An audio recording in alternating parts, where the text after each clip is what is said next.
Interjections. They express emotions. They express mild emotions. They express strong emotions.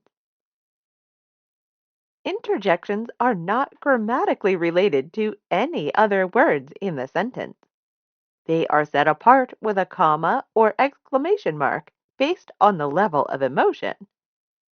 For example, whoa, that is funny. Mild emotions. Examples are, wow, that dress is very fancy. Hey, put my book back.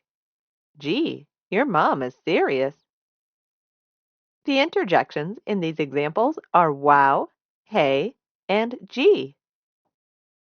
Strong emotions.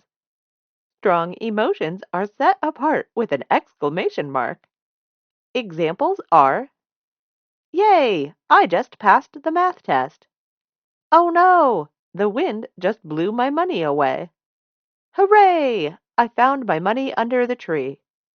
The interjections in these examples are yay, oh no, and hooray.